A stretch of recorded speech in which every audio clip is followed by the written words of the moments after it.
So ginawa niya, wala niya yung pera. Sideline yung rice. Righteous leader in the nation, but also a person na alam kung paano patakbuhin yung politics. That's where you called us, Lord God, to serve you. Salamat sa iyo, Panginoon. Salamat, Lord, sa natapos na pag-aaral nito, Lord Jesus. Take some chances. Stop your thinking. Start your living.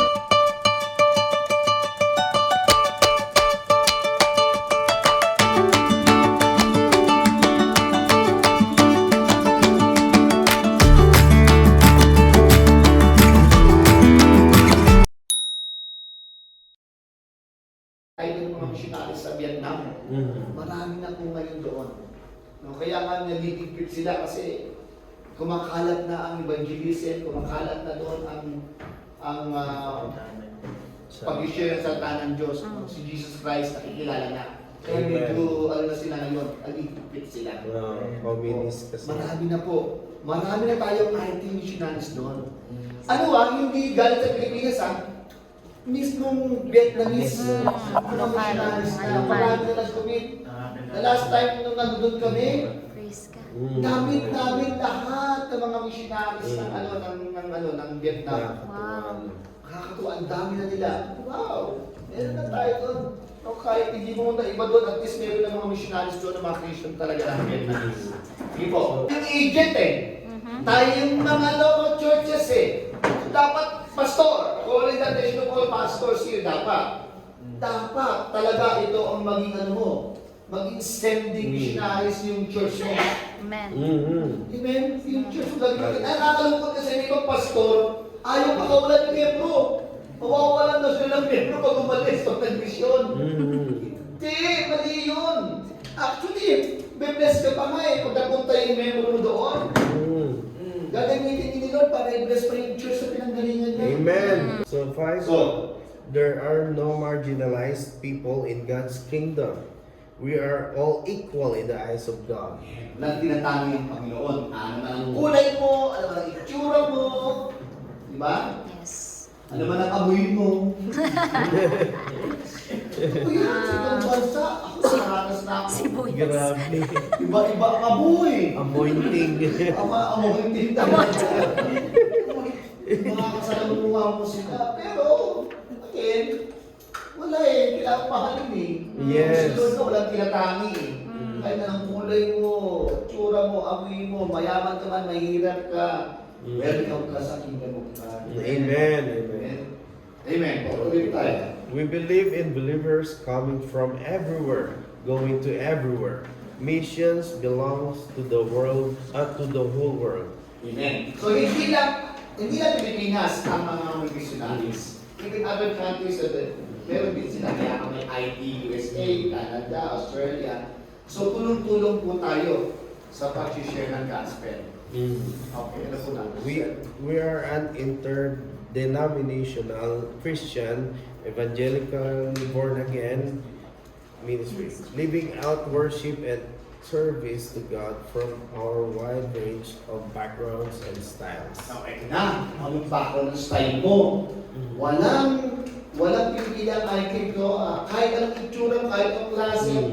Pinagagawa niyo sa church, matambling man kayo, as long as yun ang way of worship nyo, hindi naman kayo hindi mukhang kulto, okay na yun. Welcome kayo sa international games, no? Okay lang, kasaya ka, pero nagsusuntungan na, nagmamalimagan na. Iba na yun. May tama yun. Hindi yun anointing, hindi yun worship, ano? Okay lang, sayo-sayo, masaya. Okay yun. Okay din naman, kung nag-worship na tahimik ka lang, diba? Huwag ka naman natulog. So, hindi ba usapan niya pagtulog ka? So, talagang walang tinatangi ang international teams. Welcome na welcome po. Amen. Hindi natin problemahin ang denominations. Si Pastor Dali may kwento, sabi niya, pag ako sumakay ng aeroplano, pag meron tayong conference, ang gusto ko makasama sa aeroplano yung mga Baptist. Bakit kaya? Baptist pastor, kasi pag nag-worship sila, sorry na. Kasi pagka sa mga Because pag-worship sila. Patayong-tayo sa aeroplano. Delikado yung plano sa aeroplano. Joke lang. Pero sabi, nag-inom niya yung gano'n. Pero talagang welcome po tayo sa lahat. Amen. Walang denomination na wala yun. Wala natin pag-uusapan kung anong style nyo. Basta pag-uusapan natin kung paano natin mag-deliver yung mensahe ni Jesus. Amen. Word. Si Jesus lang ang tanging natin. Okay. We, 9 po. 8 po. We partner easily, significantly, and across a wide range of co-workers. Malawak po. Sasama natin mga co-workers natin, iba't ibang churches, kapartner natin sila sa ministry ito. We work in teams. We believe that teams model to the world the unity that Christ calls us to. Amen. So lahat ng team na tinawag para sa mundo sa Panginoon, iisa lang po tayo. Ang kaya tawag natin, sigaw natin, We are IT. Amen. We are IT, international teams. Hindi po we are ET. Walang ET sa IT. Saya pa. We are ET. Hindi po gano'n. IT, international teams. Hindi kasi ako sigaw na we are ET. Extraterrestrial. IT po tayo. Let's go. True to heart worship of the living God is humanity's highest calling and ultimate end. We do it with joy as often as we can. Totoo talaga yung mapagagamit natin sa Panginoon. Ginagawa nito na masaya tayo, hindi tayo magpwersa, hindi tayo nagpilitan, talagang voluntary na ginagawa mo ito for the glory of God. Amen. Tanong lang napili ng pastor, dapat pa talaga. Ganun, dapat talaga. Galing sa heart mo yun. Sa heart talaga. Amen. Next po. Fail forward. Moving from here to here means To there. here to there, means taking risk. Pag may dumarating mga problema, of course, hinaharap talaga natin yung mga risk na yan eh. Talaga kasama sa buhay yan. O, yung iba nga, risk nila, family, pinipigilan sila sa pag-desisyon. So, again, we will face that, yung mga risk na yan. Kailangan maharap natin. Yung pag... Okay, so mga risk na yan, ma-overcome natin yan. Amen? So, kailangan tumayo tayo, mag-serve tayo para sa Lord, kahit tumayo tayo sa mga klaseng problema. Amen? So what IT Philippines is not, IT Philippines is not a job placement agency. Hindi ito recruitment agency, ang IT Philippines. Kasi may mga nun, sama ka para masama ka sa abroad. Para makapagtrabaho sa abroad, doon sa IT. Hindi gano'n, no? Missionaries po pinapadala natin. Hindi po ito recruitment agency. IT Philippines is not a visa endorsement agency. Endorsing agency. Hindi ito, papadala ka. Magkaroon kang visa. Merong gumawa nito talaga, totoo. Sa France din to eh. Isang, siya, nag-member siya ng missionaries, ITs. Nulungan siya ni Pastor Gali para ma-process ng visa, nakapunta sa France. Alam niyo ba pagdating sa France, sabi niyo, tumawag siya kay Pastor Gali, kay Pastor, thank you very much po sa malaking tulong na rin sa akin. Mataling ko naman ito na ito. Pero Pastor, gusto ko lang po sabihin ko sa inyo na nag-resign na ako as member of international teams. Pagdating doon, hindi na nag-resign. So, ibig sabihin, ginamit lang talaga nila yung ITs para makarating sa ibang bansa. Hindi seryoso sa paglilingkod sa Panginoon. Ang objective nila, ang motive nila is to work. Hindi para mission. Maaaring makapunta ka roon, makapagtrabaho ka, pero I tell you, hindi ka magtatagal. Correct. Pauwiin ka roon. Kasi iba yung motive mo eh. Hindi ka ako matulad. Maraming ganyan. Meron nga ako, kasabay ko sa training noon. Pagkatapos namin sa Thailand umexit talaga ng Singapore, punta ng Singapore. Hindi na bumalik ng Pilipinas. Ay. talagang ginamit lang talaga ang ITs. Yung mga ganun. Tin. Mayroon naman kasi din ma-identify talaga yung motive. Sino din nakakita ng isipan nila. Yeah. Diba? Eh, tayo siyempre pwede magpanggap. Yun ang problema. Kaya nga, pag pilit namin dinidili talaga, hindi talaga ito visa endorsing agency. And even if IT Philippines is not a funding agency, huwag mo namang gamitin ng IT Philippines para makalikot ka ng pera. Isa may mga ganun. Nanolis. Solicit. Oo, ginagamit. Mag-mission po ako. Grabe. Pero hindi naman umaalis. Shopee lang pala, may order lang sa Shopee. Nabayad na pala sa Shopee. Grabe naman. Akala mo, hindi talaga. So, IT Philippines is a missionary service agency that provides local and international training. Ginagawa ng ITs. Ito, like this, we are having training right now as one locally dito sa Pilipinas. Then, we also have conferences natin sa ibang bansa. Hindi kayo. Meron tayo this coming July. KL Malaysia. Malaysia. November, Hong Kong. Hong Kong. Sa KL, pwede kayo pupunta ng Singapore. Pwede naman, di ba? Singapore. Sa Hong Kong, pwede mag-exist sa Macau. Macau. O baka dalawang bansa atin kayo. Siyempre, of course, mission ng natin kasama lang yun sa road trip mo. Kasama lang yun. Ano ko na rin lang, enjoy ka na.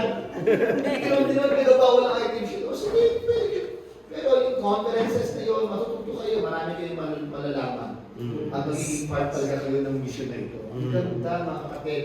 Ako pabalik-balik na, pero every time na a-attend ako, marami yung namupulot. Yung mga resulta, sinasabi naman nakikita ko madalas Pero iba-iba yung design ni Lord Parang Bible, nabasa ko buong Bible. Ilang beses pumato sa church, di ba? Ilang taon ka na. Pero Paul, yung mga mensahe, iba naman talaga ang dealing sa atin.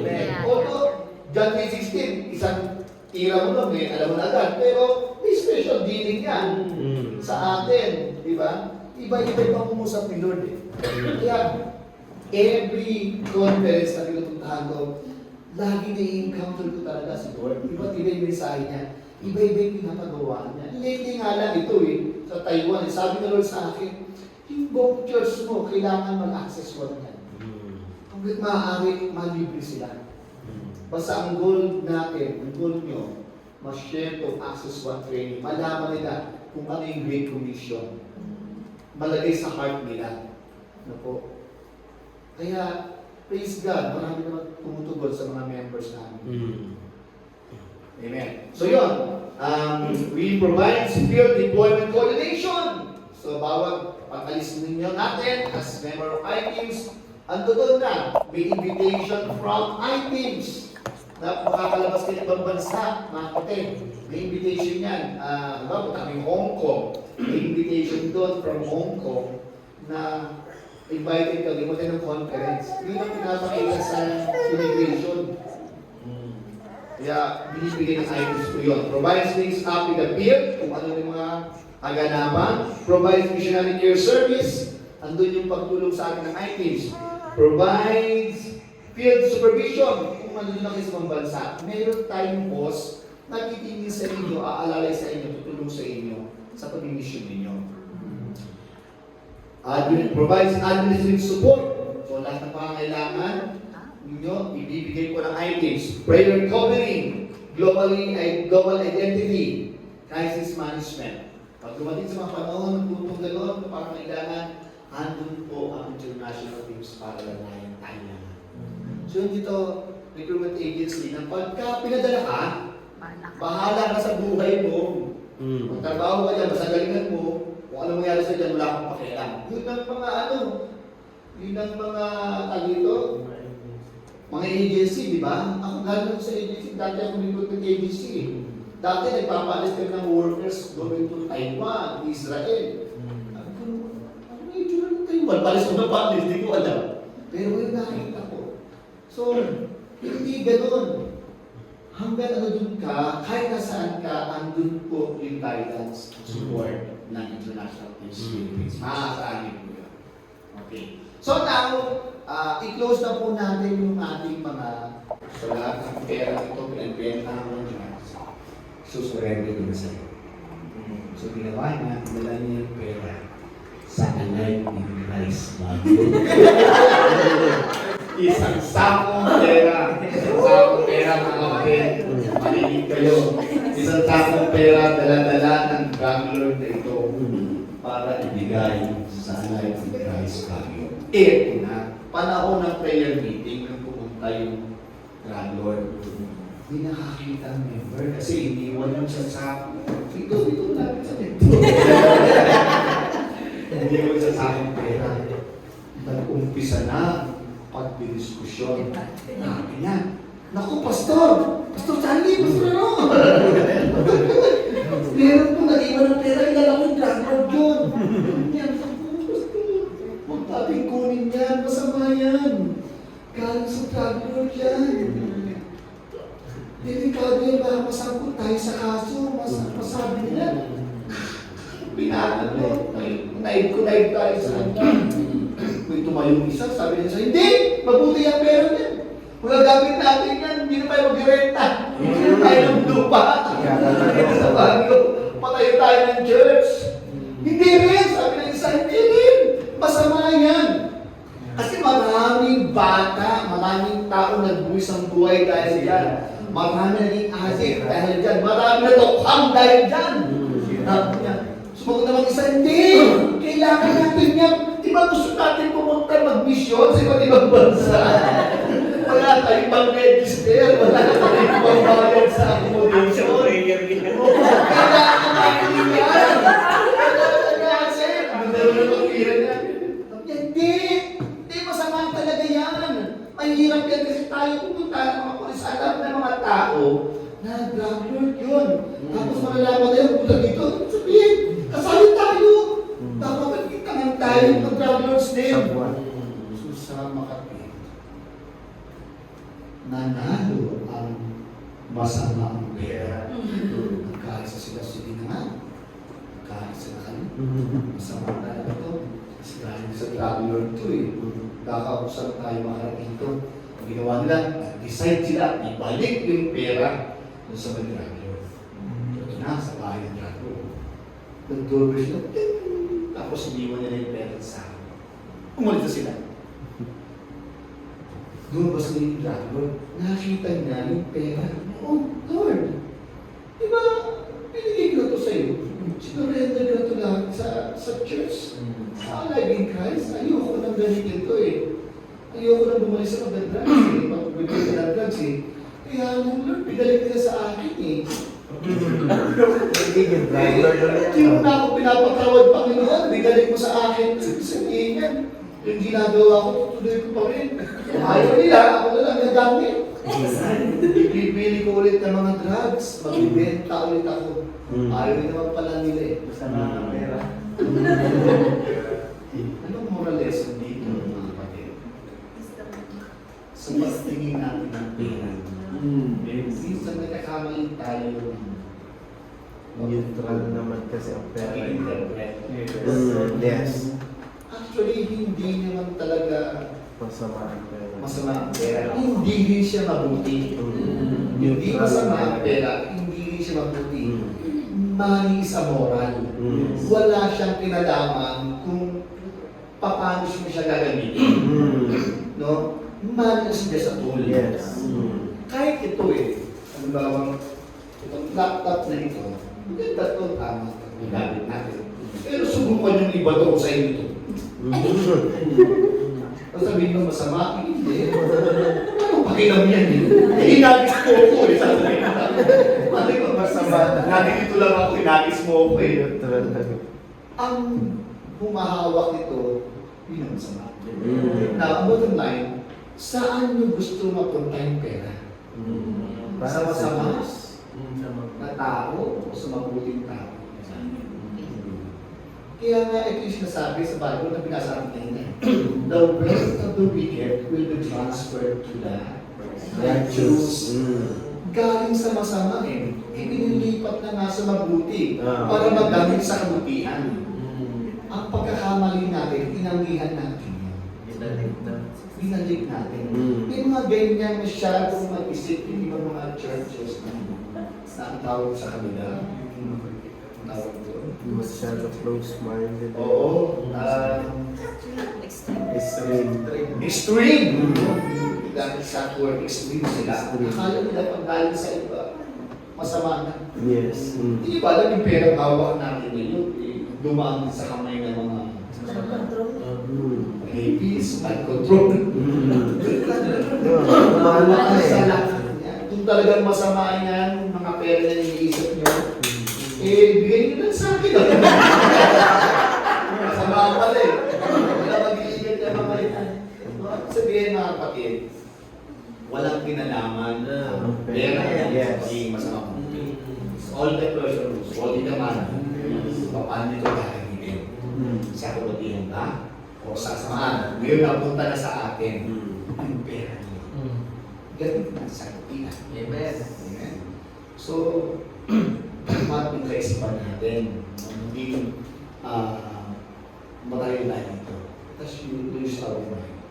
Yung wisdom, nilagay sa akin nito. Gamitin natin sa tama kung ano yun yan. Ano kung galing siya sa masama? Gagamitin na nga sa kabutihan. Kaysa manatili yung pera niyo sa kasamaan. Nagamit pa ulit sa mga bagay na masama. So, ang buti naman kasakamay na ng mabubuting tao. Diba? So, yun po yung lesson doon. Sa politics kaya, sa politics, ano ba yung sa tingin niyo? Yung politics, masama ba siya mabuti? Politics, masama ba mabuti? Kaya natin yan. Ayos yun yan. Politics, masama ba siya mabuti? Nakadepende pa rin po sa politiko eh. Kasi kung magiging masama siya, magiging masama ang tingin ng mga tao. Sino pa? May opinion. Politics, masama ba siya? Mabuti sa ating bansa? Masama ba siya? Torme. Pero din po, diba, pag politics kasi sa system. So, depende System sa kasi. paggamit ng system. Kung maayos sana yung sistema, syempre tao pa rin po kasi. Parang even judicial system po. Maganda sana kung righteous yung mga Yes. judges. Pero syempre dahil tao din sila, nakukurap. So, kaya yung justice system that we face. So, ibig sabihin, sabi nyo, na depende sa tao, no, na politiko, or para maganda, mabuti yung kanyang pamamalakad. Ngayon, try ko kayo. Paano kung isang pastor tumakbo sa politics? Bawa, isang pastor, Pinapagawa. tatakbo kang congressman, senator, or any position by government. Any opinion? Pastor. Maganda po para sa akin. Kasi, Opinion lang po ito ha. Wala tayong opinion lang naman po. Kasi katulad ni Joseph the Dreamer, di ba po, mataas ang kasukulan niya sa Yes. maganda ang nangyari kasi wisdom from God yung binahagi niya sa village. Okay. Meron pa po? Meron pa? Ibang idea? Yes. Siguro sa akin, to answer din po yung una, is politics is not actually, okay siya actually if we do what, yung intention ba, original intention, kung bakit it is in place. Yes. Kung ma-fulfill natin yung original intention, kung bakit nagkaroon ng politics in the very first place, then maganda. Kasi we are fulfilling the very purpose kung bakit na-establish yung system na yon. But, kung when it comes naman to pastor, since politics is about also, kumbaga, governance and also at the same time, dahil pastor siya, may spiritual responsibility din siya. Just like in the days of Daniel, na hindi lamang siya tumayo as a righteous leader in the nation, but also a person na alam kung paano patakbuhin yung politics. That's why he was taught in a very young age then, the history, the politics, the language, doon sa place na yon para at the same time, hindi lamang siya competitive or ang tawag doon, qualified sa position na meron siya. At the same time, decided siya kung ano ba talaga yung reason kung bakit nandun siya sa place na yun. So at the same time, he's serving the people and at the same time, doesn't compromise the standards of God. I mean, you are in favor na pwede tumakbo ang isang pastor sa politika. Yes, yes, Pastor, kasi there are really people na tinawag ng Lord into politics to stand on the gap, especially now sa Senate and Congress. Meron malaki kasi yung role mo nila when it comes to policy making. So, nakadepende sa mga tao ito yung magiging takbo ng whole nation natin. So, pwede nilang i-approve yung mga policies that are against Yes. sa morality na tinuturo ng Bible. So, kung mangyari po yun, dun po mahirap. Kasi we will be parang yung ano natin bilang mga Kristiyano, they will be affected. Kasi this will become the law of the land. Okay. So, meron ba gusto mong paliwanag? Any views? Any views? Kung dito. Yes, mo. Sige. So sa akin, yes, okay naman yung sinabi nila. However, the word tinawag ka as pastor to sheep the flocks. Na shepherd. Diba? To sheep the shepherd. Para alagaan ang mga tupa. Hindi para, kasi there's a, magkaiba kasi ang panawagan ng politics and the pastors. Okay ba yun? Separation. Kaya minsan,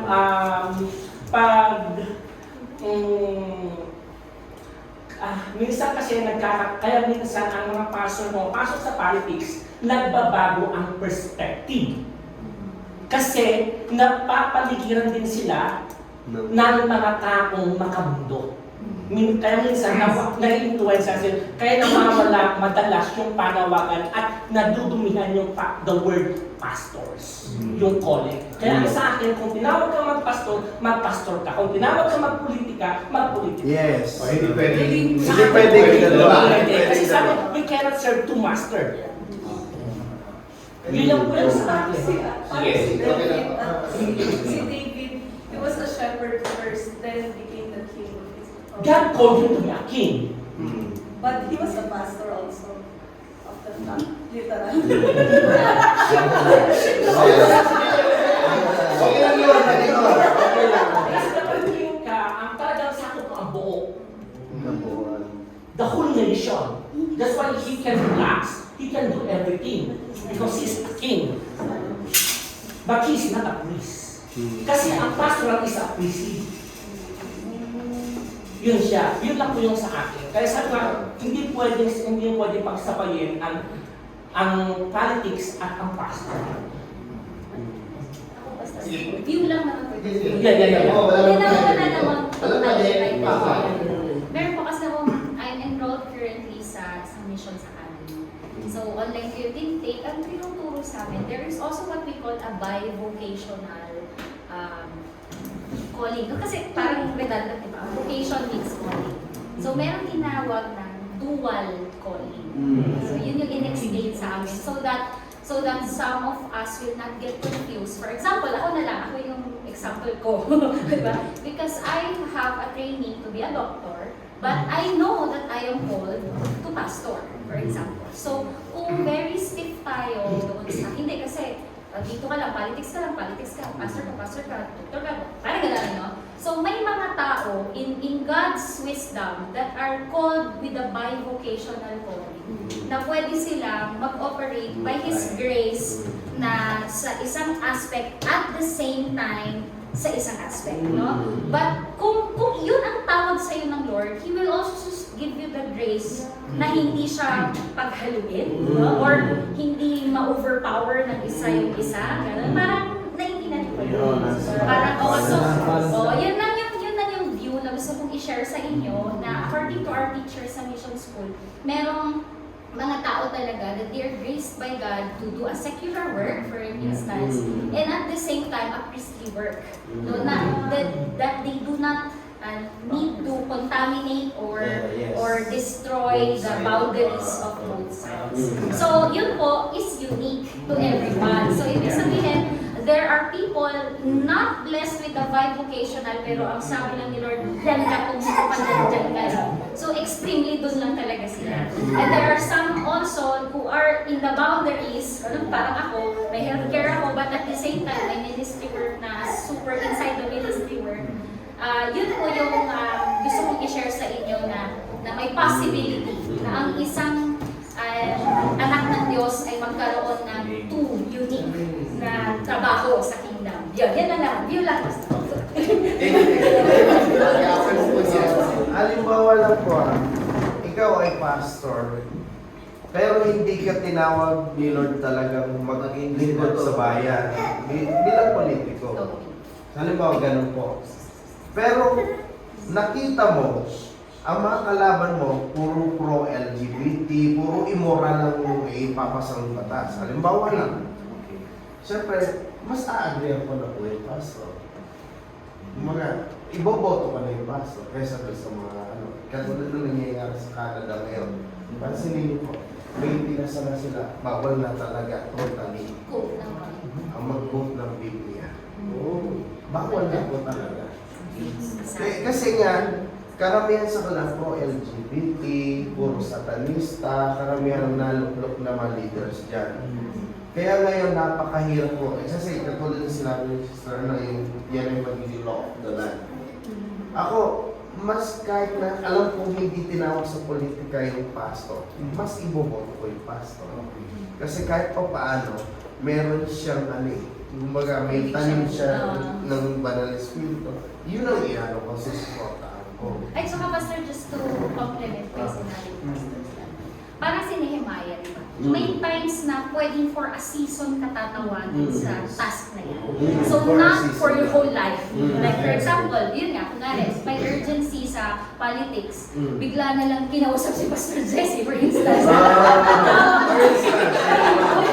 Ibato natin siya. Ganun ba? Tinawag ko yung lahat. True po ba ito, Pastor? Parang ganun po, parang yun po yung point ko si Nehemiah, di ba? Hindi naman for his whole life na mag-build siya ng wall o mag-war siya or ano. For a season, may assignment siya to rebuild the wall. On that instance, naging military leader siya, naging engineer siya, naging people organizer siya, di ba? Parang yung mga hindi naman niya normal na ginagawa dahil ano ba siya, kaplero siya, di ba? Sa ang layo naman sa sabihin ko ng work niya, pero binigyan siya ng grace to function in a certain season of his life, possible din yun. Kaya hindi natin pwede rin kaagad i-judge sa ano naman calling dito? Bakit pupunta dito na naman? Pupunta dito? Ano naman ginagawa dito sa buhay, di ba? Kasi may mga times na bibigyan ka ng shorter term assignments or alimbawa sa lugar na yun, tent maker ka sa lugar na to, sleep pure ka lang. Sa ibang lugar naman to, hindi ka talaga makapag-ministry, purely nag-work ka lang. Mga ganun ba? So yun po, that's parang ako, open your mind to the possibility that God will call with seasons or may time limit, time bound. Yun po, yung gusto kong emphasis. Kasi nga, tama ka po, pwede tayong dual. Pero pag tinawag ko po, I think, practically, kasi may mga experience po na, may mga na-observe po ako ng pastors na politicians, hindi po magandang effect sa church din.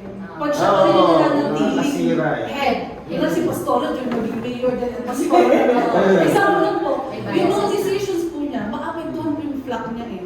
So pag hindi po yung stand niya sa tao, madadami po ang AIC ba?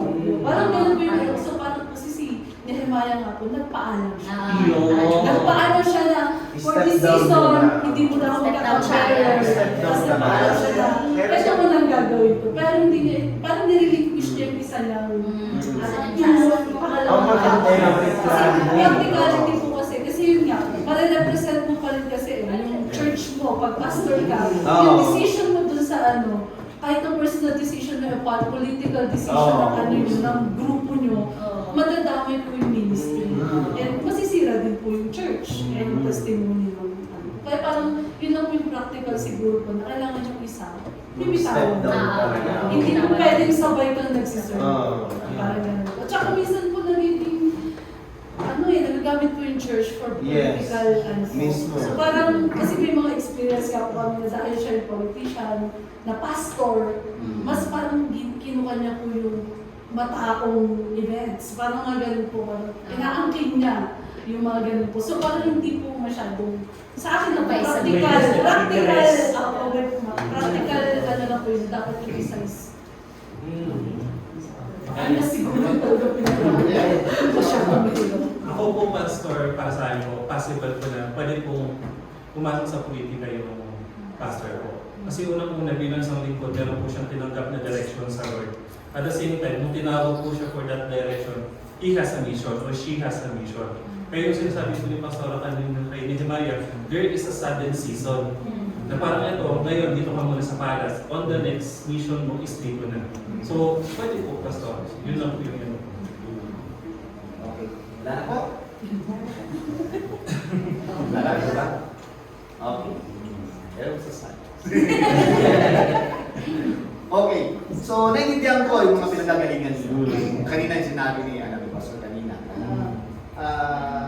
Isa lang. Kasi Yung pinag-serve to master. sa master. Naiintindihan ko yun. Kasi baka naka-encounter siya o nakakita siya ng isang pastor o dating leader na na-compromise. So, pupunta niyo yun. Kasi, Congress pa siya ngayon. diba? Nako-compromise kasi. Yung mga ganung bagay. Okay? So, naiintindihan natin na minsan may hugot tayo ganun. Huwag na lang. Dapat isa na lang kasi hindi mo naman kayang pangalagaan sa sarili mo eh. Hindi mo kayang tumayo bilang isang pastor, na-compromise ka, nasangkot na tumuloy ngayon sa... Yes, kaya pastor. Kaya po pastor, maganda din yung step down. So, Step down. That's yung point niya. So, naiintindihan natin yun. Yung point niya naman, tama. Season talaga yan eh. Kung talagang tinawag din kay Lord, ito yung ano muna. And then, next step naman, ito ka naman. So, tatanggapin natin yun kasi panawagan ni Lord, di mo pwede comprehensive. Lord, ganun. Dapat isa lang, Lord, pati iba-iba. Hindi mo pwede gano'n. So, talagang merong sinasabi si Lord, mga ganun bagay. Meron din naman talaga, kaya naman talaga na pagsabayin. Kaya nila pagsabayin. No, may mga ganun pastor na kaya pagsabayin, hindi na compromise talaga. Talagang matapang ang kaya tumayo, manindigan bilang isang Kristiyano, bilang isang pastor. Now, itong point natin mga kapatid, wala bang mali sa sinabi nyo, lahat naman tama. Ang sinasabi ko lang, kasi pagdating sa election time, we are all praying for good people. God-fearing person na tumayo, maging leader natin sa government. Pinag-pray natin yun. Fasting pa nga natin. Iniiyak natin sa Lord yun. Lord, bigyan mo po kami ng may takot sa iyo. Yung magiging leader natin sa bansa ito, may takot sa iyo. Ito na. Tumakbo na si Pastor. Lord, ba't siya? Di ba pinag-pray mo may takot sa akin? Kung naglagay ako ng Pastor, ayaw mo. Kaya nga po. Diba? Hindi ba ganun eh? Minsan, nadadala tayo ng emosyon natin. Pero ang totoo naman talaga, ang gusto ni Lord talaga yung may takot sa kanya ang serve. Kami, sa AFC, Pastor Mel, isa lang ang sinabi sa amin ni Pastor Mel sa pag-boto namin. Guidance na. Isa lang sinabi. Iboto nyo yung hindi sumasamba sa Diyos-Diyosan. Yun lang, wala sinabi ibang ano, pinaglawan kung ano alam niya, kung kakayanin niya, whatever. Kung ano makinayan niya, talent niya, o what, makakasya siya, hindi. Kasi sinabi, may takot sa Diyos. Kasi yung sumasama sa tubig ng Diyos. Kasi pag yun ang binoto mo na, lahat ng yung damay na yun. Di ba? Siyempre, pag meron siyang pagsama sa Diyos, bigla sa Diyos, may takot sa Diyos, hindi niya gagawin yung kasamaan. Hindi siya magpapayag na ma-compromise siya. Hindi siya magpapayag na masilaw siya sa pera. Maapektuhan siya ng mga tao na nakapaligid sa kanya. So, yun ang basihan ng pag-boto natin. Yung sumasama sa Diyos. Maraming kwento sa Bible talaga naman ng mga lingkod ng Diyos na ginamit eh. Kaya effective din na ginamit talaga ng Panginoon. Binless talaga yung mga bansa sa kasakupan niya. So, sa atin dito, meron isang example dito, Kristiyano, hindi mga pastor to, Kristiyano. Bigo Soto sa Pasig. Ang galing na magpapatagay sa Pasig. Kristiyano yun ha, na ano talaga. Pero grabe, yung paglago ng Pasig nila. Isa pa, sa Congress nagkaroon ng issue about yung sa kung i-legalize ba natin yung ano? Same-sex marriage. Same-sex marriage. Di ba na-issue? Soji. Bill? Sino lumaban? Si Brother Eddie. Brother Eddie Villanueva. Magama. Yung Mag-ama. Sino pa? Sila ano eh. Mga Christian ano doon ng mga leaders eh. Oo. Kaya hindi mo na ipasa yung Kaya napasa eh. Kaya, Hindi natin nag-uusapan ko nung kayo na alidad. Nag-uusapan natin dito ng mga takot sa Diyos. Oo. Hindi na sumasama sa tuloy ng Diyos yan eh. Hindi yan papayag na manatiling kasamaan. Kaya, yun na dapat natin ialam. Mga kapatid. Hindi yung, ay kasi naman, paano naman yan eh. Although may masam sa Pero siyempre, hindi pa rin, ipag-pray pa rin natin sila. hindi pa rin. Kasi ano natin yung model si nila eh. Pero sa history na lang dinaanan natin, sa mga lingkod ng Diyos na ibang ginamit talaga, lumalaban talaga sa atin. Lumalaban sa katotohanan, sa kabanalan. Yun ang magandang leaders natin. Besides, yung mga pinag-pray natin eh. Diba? Yung merong leader na tumayo, Panginoon, bilhin po kami leader na maka-Diyos, maka-tao, talaga namang meron takot sa'yo. Here comes the pastors running for the government. Tapos biglang nire-reject, maraming pagkatalo. Bakit bumoto natin yan? Alam naman yun, makatotso lang yun eh. Hindi naman ito lang siya. So dapat yung tayo sa what is better for our country. Ano ba ang gusto natin? Diba? Ilagay namin ito sa loob natin doon. Yung talagang may takot sa akin. Sumasama sa akin. Kaya pag-usapan ko na lang niya kung yung takot na nasa. Nisya siya. May takot sa mga. Hindi na. Say na tayo. Diba? So, okay naman yung mga sinabi nyo. Talaga may pinanggagalingan naman po talaga na tayo. Tama naman kailangan. Pero pagdating yun sa darating na!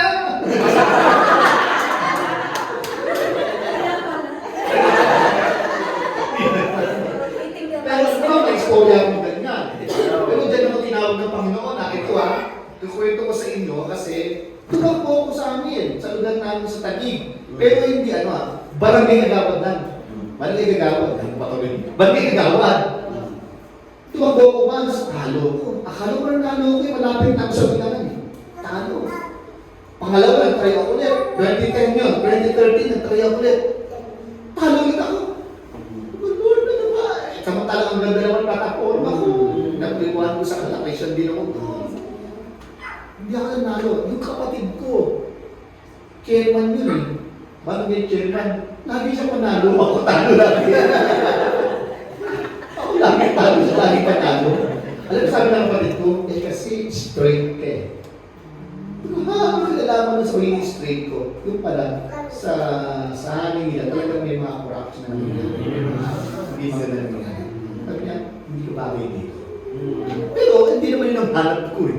Ang gusto ko makatulong para sa bago, komunidad, share ng gospel, yung magkakaroon tayo ng programa para diba, sa mga ministerial activities, ang pwedeng nangyari. Yun ang naano ko. Kaya lang, hindi ako nanalo. Hindi ako nanalo ng Lord. Kunasin ko si Lord. Lord, bakit? Ito naman ang intention ko. Kaya alam mo, ginamit ni Lord yung katataon na yun. Para makapag-choose ako kay Pastor May. Hindi pa ako pastor nun eh. Umating ako ng Pastor May. Doon ako nag-camping. Hindi naman ako ng panya. Pinahalala lang niya ako. Tumatakbo ko noong 2013 na yun. Tumatakbo. So, pinalala niya ako, ito si Brother Jesse, Kristiyano po ito, tumatakbo ka sa Pangilawad. Pag-pray po natin siya. Doon nagsimula. Doon nagsimula magkaroon kami ng closest ni Pastor May. Kaya teachers ako sa church nila, kasi from Bulacan, pumunta ako sa Taguig, teachers na ako sa kanila, doon nagsimula. Yung iba, ginamit tuloy ko kakataon. Kahit hindi ako nangyayalo, doon nagsimula, may panawag ako sa Lord. Doon nagsimula, na pastor, tinatawag naman ko ng Panginoon ngayon, bumubukas ko ng gawain sa garay. Sige, pray natin. Hanggang sa pinag-pray namin, yun, doon nagsimula, tawagin ako ni Lord bilang isang pastor. Amen. Ginamit ni Lord yung sitwasyon na yun, na mag-amit ako sa ministry. Sabi niya, kung tinan mo, sabi sa akin, Pastor Ray, tinan mo, kung nanalo ka, ano papakain mo sa mga anak mo? Itong ano, yung kikita mo sa barangay, ito yung roba, makakatulong sa inyo. Yung nangyayari sa iyo, nakakapunta ka iba't ibang bansa, kung kagawad ka ng barangay, makakapunta ka ba? May coach ka kaya, kung kagawad ka? Wala, di ba? Ako man. So, nakita ko, ang plano ni Lord ay best para sa akin. Yes. Minsan kasi mga kapatid, meron tayo ganito eh. Nasasatisfy tayo sa kung anong good. Diba? Okay na ito Lord eh. Okay na ako dito Lord. Maganda to Lord para sa akin eh. Ano ba kalaban ng good? Sa tingin nyo? Ano kalaban ng good? Ha? Ano kalaban ng good? Bakit din? O, ano kalaban ng good? Kalaban ng good. Ano kalaban ng good? Right versus wrong. Evil? Evil ba? Bad? Bad? Kalaban ng good? Hindi po. Hindi kalaban ng good ang bad. Kalaban ng ay? Best. Best ang kalaban. Kasi nasatisfy ka sa good eh. Hindi mo ma-achieve yung best. Doon ka na lang eh. Natago ka sa pagiging good eh. Lord, okay na to. Maganda na posisyon ko dito, Lord. Contento na ako dito. Anak, hindi yan. Hindi yung plano ko sa'yo. Ang gusto ko sa'yo, ito. Mas maganda. The best. Magpastor ka. Hindi yun eh. Akala ko good na yung magiging barangay kagawad sa amin. Makakatulong ako. Hindi. Mas mataas na level ang binibigay ko sa'yo. Mas magagamit kita dito. Pastor, missionary, nakakapunta-punta ako sa mga bansa. Ginagamit ko doon. Mas malawak. Hindi doon sa barangay. Barangay mentality lang ako. Hanggang doon lang. Pero ito, yun ang sinasabi natin mga kapatid. Tayo masasatisfy sa good na meron tayo ngayon. Baka meron tayong sitwasyon na ganyan. Akala natin okay na tayo. Akala natin maganda na sitwasyon. Tapos minsan, mawawala yun. Yung pala, may best si God para sa iyo. May best si God. So do not be satisfied sa good that is happening to you right now. Kung may trabaho ka, kala mo maganda na to, hindi pa, may best pa pala si God para sa iyo. Ako rin, nasa call center din ako doon. Akala ko okay na, maayos naman ang kita. Yan hindi eh. It's not the best for me. Ang best nyo sa akin, resign doon, pastor. At ginamit tayo ng tuwing Amen. So, mga kapatid, tignan nyo, may best si Lord sa atin. May papagawa si Lord sa ating lahat. May purpose ang buhay mo. Ang buhay natin lahat. Kaya may mga bagay na sitwasyon sa buhay natin na pag-iisip mo talaga, akala mo hindi ang plan ni Lord. Hindi pala, mayroon siya mas magandang plan. Parang isang kwento ulit ng isang bata. Galing probinsya yung bata eh. Mag-ina sila. Sabi niya, Nay, pupunta ako ng Manila. Sabi niya, oo sige anak, pag pupunta ka Manila, ganito gawin mo ha. Pag nakita mo na eh, tayo natin, umaga ka. Opo, Nay. Sabi talaga ako yun, sabi na nanay ko, pag para lang ako. Sumakay siya ng bus. Maaga na yung bus. Tapos sabi niya, nalala akong kwento niya. Sabi sa akin, pagka malagi na yung bahay namin, parang na ako. Sabi ko, testingin ko yan, testingin ko. Testingin daw yan. Sabi niya, sinesting na, para! Sabi tapo. Sabi ng konduktor, para daw! Dito yung driver. Nakita mo konduktor, wala mo mababa. Wala, diretso. Diretso na yung takbo. Ay, totoo nga, humihinto. Sabi niya, humihinto talaga pag tumama ako. Humihinto kaya ulit. Tumatakbo na mo, sinulit niya ulit. Para ako, may bago. Para na! Sabi ko, doktor. Wala pa rin mababa. Nagkalit yung konduktor ngayon. Sabi niya, isa ka! Pag may sumigaw na para, sabong ang muso! Sabi ko, patay. Paano ko hihinto ngayon? Paano ko hihinto? Masumigaw ako ng para sa muso. Paano ko hihinto? Nakakabas, hindi ka lang gagawin yan. Hanggang tumatakbo na yung bus. Nakita niyo yung bahay namin, yung bahay namin. Sabi niya siya, mama! Ayun yung bahay namin, no?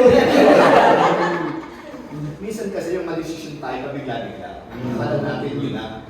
Ito na yun na, ay hindi pala. Ito na yun na, ay hindi pala. Tapos makita natin, yun pala yung plano ni Lord sa buhay ko. Tinuturo mo na lang. Kasi minsan, pag bigla-bigla tayo sa decision natin. So, makita mo na yung pangarap, yung plano ni Lord sa buhay ko. Yung pala yung nakaplano, kansyado na pala. Orchestrated na pala ni Lord sa buhay ko. Kaya lang minsan, masyado kang anak. Kapag bigla-bigla sa decision mo. Kaya, ayun, minsan hindi tayo successful sa buhay. Dahil sa akin, bigla-bigla, ako kaya ako nakagawa, hindi rin pala. Ang dami ko sinubukan. Nagtita lang ako ng kung ano-ano eh. Pero wala eh. Pero pag tinawag ka ni Lord, I tell you will enjoy. You will benefit. Kapag pinagbangan mo yung panawagan sa ng Panginoon, sinulog mo siya, tagalubay ka. Hindi lang ikaw, pati buong pamilya. Damay-damay. Amen? Amen. Palapagan natin si Lord. So, ayan po.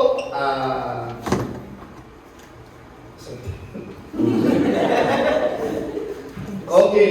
So, yun nga po, no? Ang moral, ang pera.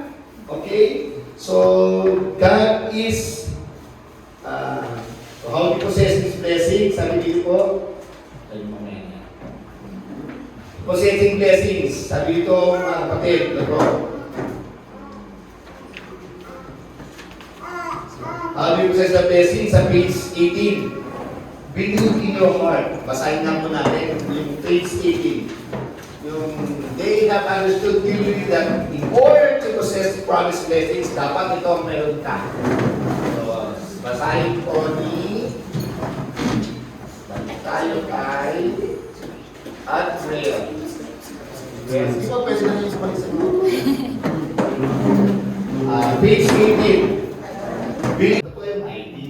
Kapag ka naging member na kayo. ID, nakabasa na kayo.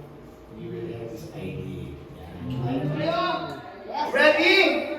With boldness, this is again the declaration of your faith that you will be in this country or in these countries. Sa bawat bansang ito. Okay? Let us shout in the count of 3. 1, 2, 3. Ukraine! Israel! Japan! Canada! Australia! UK! Whole world! Switzerland! Switzerland! Countries, Lord! Hallelujah! Iceland! New Zealand! USA! Hallelujah! Thank you, Lord. Thank you, Father. Thank you, Lord Jesus. This is the declaration of our faith, Lord, that we will be there serving you in these countries that we have mentioned, Lord Jesus.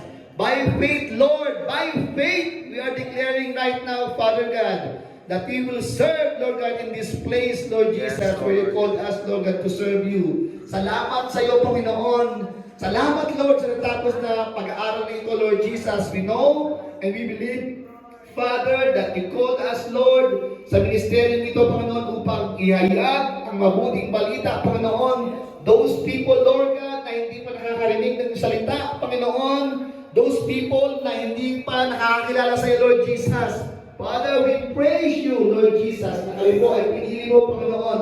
We are claiming, Lord Jesus, that the Philippines, Lord, are missionary, it's a missionary-centric nation, Panginoon. And we are one of these, Lord, missionaries Amen. who are going to send us Lord God, to different countries, Panginoon. Salamat sa iyo, Father God. Salamat, Panginoon, Lord, sa lahat ng provision, sa lahat ng ibibigay mo sa amin, Panginoon, in preparation for this, Lord, yung aming pamilya, yung aming kabuhayan, everything, Lord God, that we own, Lord Jesus, we surrender it to you, Lord Jesus, and we are attending to your call, Lord. Nagamitin mo po kami, Panginoon, as missionaries, Lord God, para po mapadala ang mabuting balita, Panginoon, sa mga taong ito at sa lahat ng mga communities, Lord, to transform their lives, transform the communities, Panginoon Jesus. Salamat sa iyo, Lord God, and to you, Lord, we bring back the glory and honor in Jesus' mighty name. This is all our prayers. And everybody says, Amen. Amen. Amen. Amen. Woo. The dream and access one training. Okay, so as I call your name, please come forward to receive your certificate. Okay? So may picture po tayo. May magkukuha na picture. Magkukuha na picture. Okay, so habang may pagkatawag ng pangalan po ninyo, pakisend na lang po sa akin. Yan. Okay. So let me read first. This is to certify that Pastor Giselle Joy de la Rosa Habuan has satisfactorily completed the Global Filipino Dream and Access Mission Training of International Teams Philippines held at Alive in Christ Baguio, Benitez Court, Lower Magsaysay, Baguio City on April 25, 2026. Signed, Pastor Jesse S. Condito, Access Training. Congratulations po.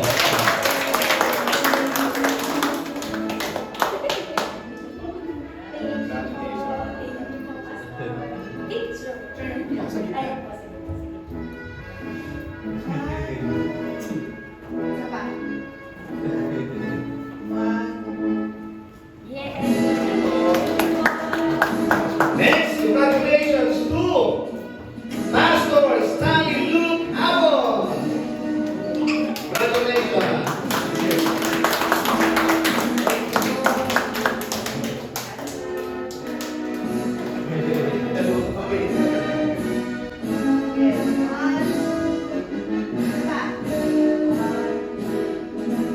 Okay, thank you. Next, congratulations to Henry Habon Jr.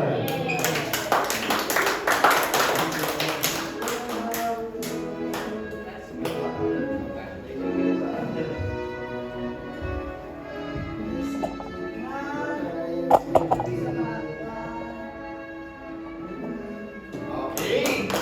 Also, congratulations to Christopher Tanchado.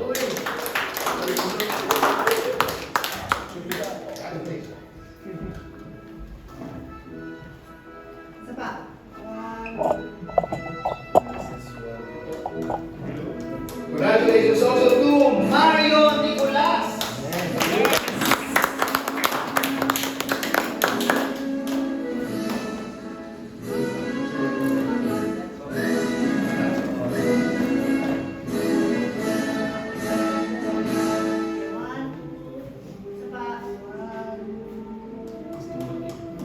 Stomach in. Yeah. Congratulations also to Noreen Nicolas.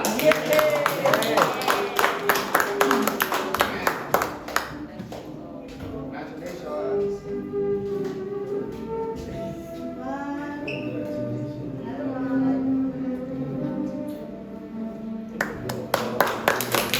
Congratulations to Attorney Ann Julie Malvinga. Yeah.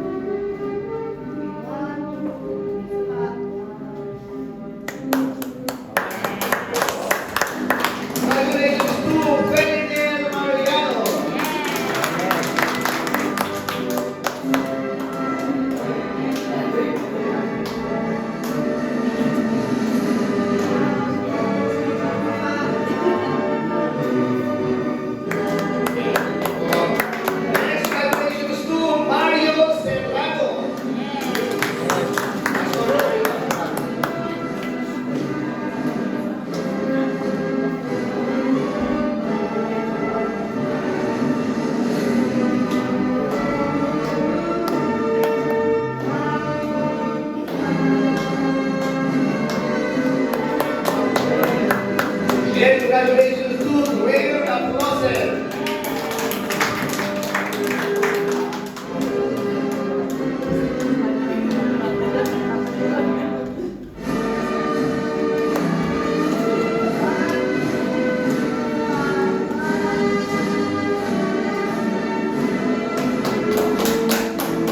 Next, congratulations to Can You Leave My Dog?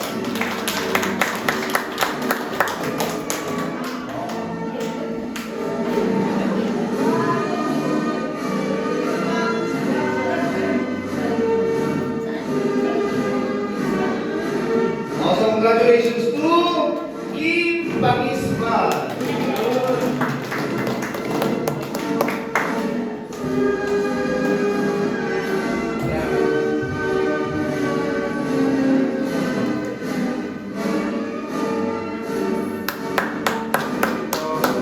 Next, congratulations to Irene Pantosen.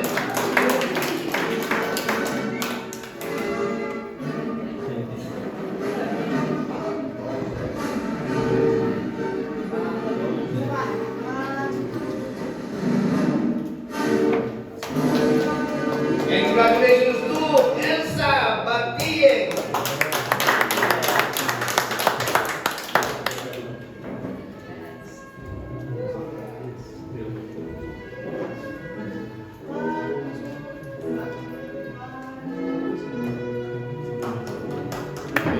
Congratulations to Monica Wadwalan.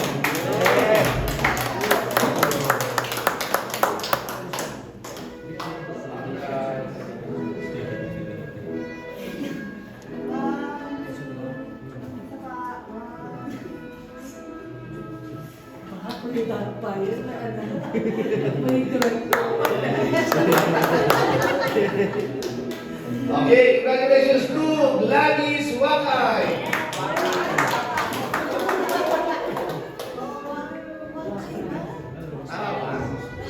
Ay, tita. Ako ba?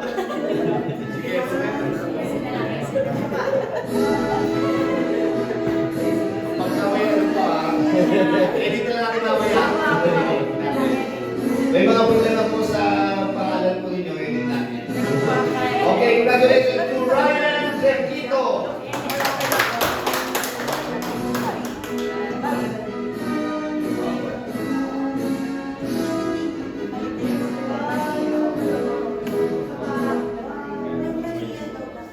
Ah, sige. Next, congratulations to Bayani Dormale.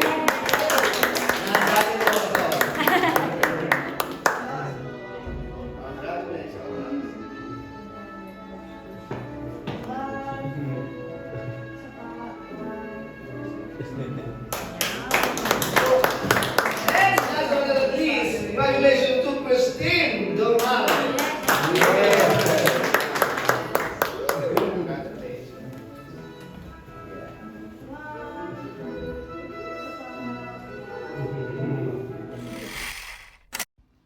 Praise the Lord! So ito po yung mga graduates ng ating first International Teams Access 1 training at yan ng mga snapshots namin after the class. We also had fellowship after. We hope you had been blessed with all the learnings here. God bless, and we pray that we can see you again in our next video. Your like and subscribe helps our channel to sustain our ministry and reach more souls. God bless!